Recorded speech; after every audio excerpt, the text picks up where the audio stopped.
আসসালামু আলাইকুম। আমি সাবিহা চলে আসছি আমার ইউটিউব চ্যানেল আরাফাত হ্যান্ডিক্রাফটে। তো আজকে চলে আসছি একটা সুন্দর একটা ভিডিও নিয়ে, সেটা হচ্ছে গিয়ে বাটিকের ড্রেস। আপনারা এটাকে বাটিকের ড্রেস বা এটাকে আপনারা টাইডাইও বলতে পারেন। তো আজকে কিভাবে এই ড্রেসটা আমি তৈরি করেছি সেটাই আজকে খুব সহজে শেয়ার করব। প্রথমে কিন্তু আমি এখানে সাদা রঙের কাপড় নিয়ে নিয়েছি। এখানে আমি 3 গজ কাপড় নিয়েছি সালোয়ার এবং জামার জন্য আর হাতার জন্য। আর ওড়না কিন্তু আমি আলাদাভাবে কিনে নিয়েছি। আর এই কাপড়টা কিন্তু প্রথমে আমি ধুয়ে এটার থেকে মার বের করে নিয়েছি। একটু পানি দিয়ে ভিজিয়ে রাখলেই কিন্তু এটার থেকে মার বের হয়ে আসবে।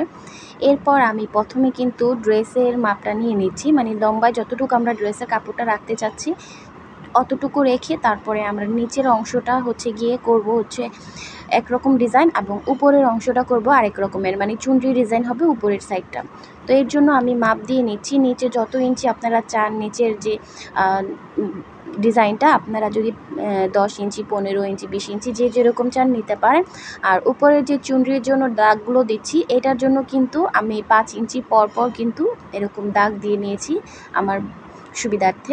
এরপর একটা সুতা নিয়ে নিয়েছি। আপনারা এখানে যে কোনো সুতা নিলেই চলবে, উল সুতা বলেন এবং কি সেলাই কাপড় যে সেলাই করি আমরা, যে ছোট 5 টাকা দামের যে রিল সুতাগুলা ওইগুলোও নিতে পারেন।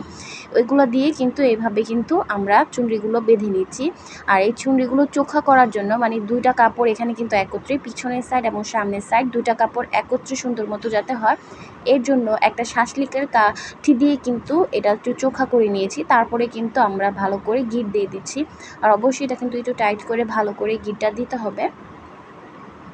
তো এইরকম করে আমরা পুরোটা কাপড়েরই উপরের অংশ কিন্তু এরকম চুনরি স্টাইল করে নিব। এছাড়া আরও অনেক ডিজাইন আছে, আপনারা চাইলে যেরকম ইচ্ছে ওরকমই করতে পারেন। আর নিচের যে রঙের কালারটা সেটাও কিন্তু আপনারা আপনাদের ইচ্ছা মতন করতে পারবেন। এখন নিচে একটা ডিজাইন করব, এর জন্য কিন্তু আমার কাছে ক্লিপ ছিল না বিধায় আটকানোর জন্য আমি হেয়ার ক্লিপটা কিন্তু লাগিয়ে নিয়েছি, যাতে আমার কাপড়টা যাতে একদম সুন্দর মতন সোজা হয়, কোনো অংশ বাঁকা তাড়াতাড়ি না হয়। আর এইখানে দেখতে পাচ্ছেন যে প্লাস্টিকের রশিগুলো থাকে, এই রশিগুলো দিয়ে কিন্তু আমরা এই ডিজাইনটা করব। এর জন্য যেখান থেকে আমরা ডিজাইনটা করব সেখানে ভালো করে শক্ত করে একটা গিট দিয়ে দিয়েছি। আর কিভাবে কাপড়টার ভাঁজ নিয়েছি সেটা তো অবশ্যই দেখতে পেরেছেন। আর যদি কারোর কোনো সমস্যা থাকে অবশ্যই আমাকে কমেন্ট বক্সে জানাতে ভুলবেন না। আর ড্রেসটা কেমন হয়েছে সেটাও অবশ্যই কমেন্টে জানিয়ে দিবেন। এরপর কিন্তু এই প্লাস্টিকের রশিটা দিয়ে কাপড়টাকে একদম ভালো করে টাইট করে আমরা পেঁচিয়ে নিব। আর এই সময় কিন্তু অবশ্যই খেয়াল রাখতে হবে এই পেঁচানোটা জানি টাইট হয়, কোনো অংশ জানি লুজ না থাকে, আর সবগুলো যাতে সুন্দর মতন টাইট মতন বাঁধা হয়ে থাকে। এই তো আমাদের কিন্তু সালোয়ার কামিজ কিন্তু তৈরি হয়ে গেছে। এখন আমরা হাতার অংশটা তৈরি করে নেব। এর জন্য আমাদের 2 হাতার জন্য যে কাপড়টুকু লাগবে সেই কাপড়টুকু আমরা নিয়ে নিয়েছি। এখন এই যে সালোয়ারের যে নিচের অংশের যে ডিজাইনটা এইরকম ডিজাইন করে নিব। তো অর্ধেক কম অর্ধেক থেকেই নিয়েছি আমি, এটা কি মাপ দিয়ে নেই। হাতাটা আমার পুরো প্রায় 17 থেকে 18 ইঞ্চি কাপড়টা আছে। এখান থেকে আমি হাফ কিছু অংশ নিয়ে নিয়েছি, যেটা কিনা এরকম করে বেঁধে নিয়েছি, দেখতে পাচ্ছেন। আর এইভাবে কিন্তু খুবই সহজ, এই নিয়মে কিন্তু আপনারাও খুব সহজে নিজেদের ড্রেস কিন্তু তৈরি করে ফেলতে পারবেন।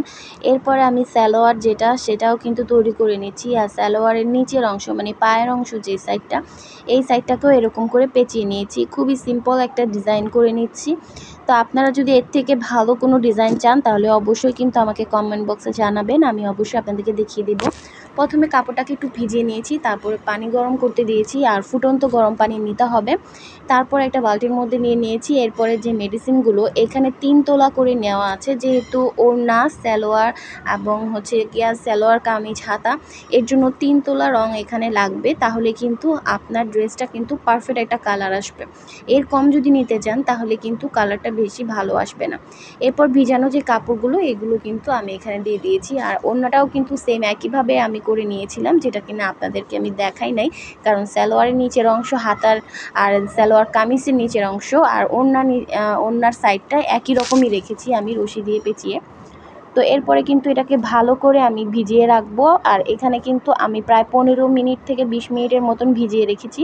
রাখার পর ভালো করে ধুয়ে একটু শুকিয়ে নিয়েছি, মানে পুরোপুরি শুকাই নাই, যাতে আপনাদেরকে দেখাতে পারি এই অবস্থায় যে খোলার পর কেমন হয়।